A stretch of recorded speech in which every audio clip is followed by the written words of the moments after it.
Барлықтарыңызға сәлем, құрметті көрермендер, каналға қош келдіңіздер.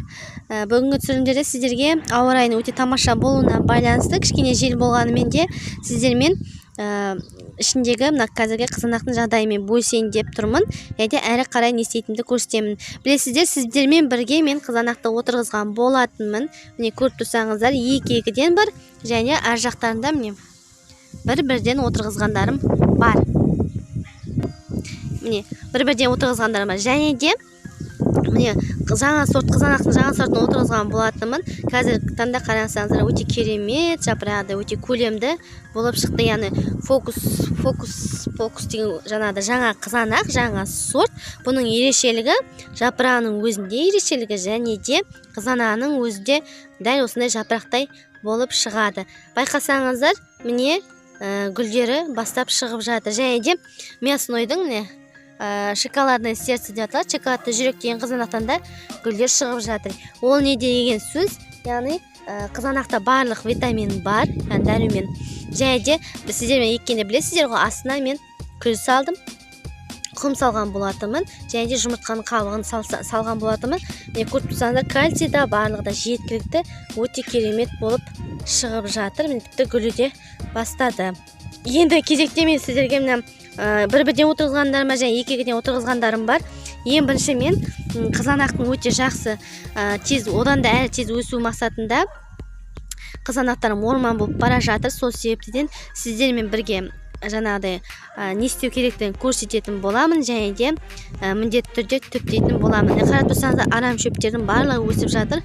Соны сіздермен бірге тазалап, содан кейін көрсететін боламын. Міне байқасаңыздар, сіздерге де көрсетіп тұрмын. Яғни әрі түптелмеген, жартысы суарылған, жартысын былай суардым.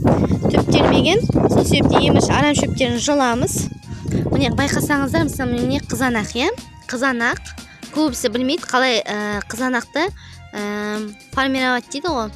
Бір бағытпен тіке қылып өсіруге болатындығын көрсетемін. Міне қарасаңыздар, қызанақ. Астарын барлығы өскен. Астыңға бізге жапырақтар қажеті жоқ. Ендігі кезекте сіздерге міне қызанақ өсіп тұр. Бұл орман болып кетейін деп жатыр. Не себепті?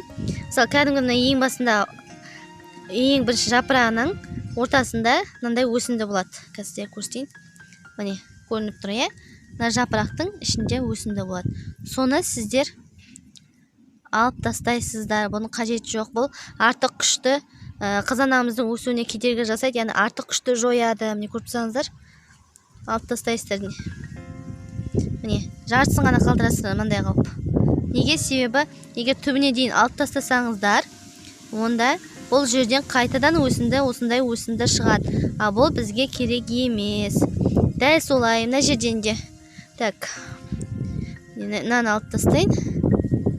Міне дәл осылай үлкендігі міне. Яғни бұл бізге қажет емес. Себебі бұлар артық күшті алады, және де міне көріп тұрсаңыздар, 3 өсімдіні алып тастадым. Болды. Мына жердегі қозғалмай қояды. Яғни гүлдің астындағы өсімді болса, мына жерде немесе мына жерде болса, оны қалдырсаңыздар да болады. Себебі жаңағыдай қызанағыңыз аласа болған жағдайда, бірақ мен бұны алып тастаймын. Маған қажеті жоқ. Яғни біздің қызанағымыз керемет болып, егер мынандай болып жерге тиіп тұрса, ар жағында желеп жапырағын онда алып тастасаңыздар болады. Барынша жерге тимегені жақсы. Міне көріп тұрсаң, сол арқылы бүкіл зиянкестердің барлығы міне сонда міне жерге тимей өте керемет болып қарасаңыздар, міне мына жерде артық шөптерін жұлып тастаймын. Қазір сіздерге көрсетейін. Болды, міне қызанағымыз өте керемет көрім. Мына жерде қызанақтарыңыз, мына жерде қызанақтарыңыз. Яғни артық ешқандай ештеңе жоқ. Енді барлық күш мына гүлдеуіне кететін болады. Міне ешқандай қиындығы жоқ. Осылай жасасаңыздар болады. Тағы бір қызанақтан көрсетейін. Енді бұл жаңағыдай фокус-фокустан көрсетсем, сіздерге анық жапырағынан көрсетейін. Міне қызанағымыз өсіп тұр. Иісі керемет өте. Арам шөптерін алып тастайын. Бұл жерде енді 2 қызанақ тұр. Міне көріп тұрсаң, біреу кішкентелеу, біреу өте үлкен. Енді қарасаңыздар, міне астын барлығына өсімді қаптап кеткен. Бір-бірлеп астыңғы жапырақтарын барлығын алып тастауға болатын, ешқандай қажеті жоқ. Міне содан кейінгі жапырақтың ішіндегі өсімдіні алып тастаймыз. Дәл солай мына жақтан да түбіне дейін емес, тек жартысына дейін алып тастаймыз. Сонда ол жерден қайтадан өсінді шықпайды. А егер түбінен алып тастасаңыздар, да қайтадан шығады. Мен қиып жібере қоясыз, болды. Мына кішкентай ғана өсінді қалды. Дәл солай мына жерлерде пока әзірге жоқ, мен шамалы бар екен.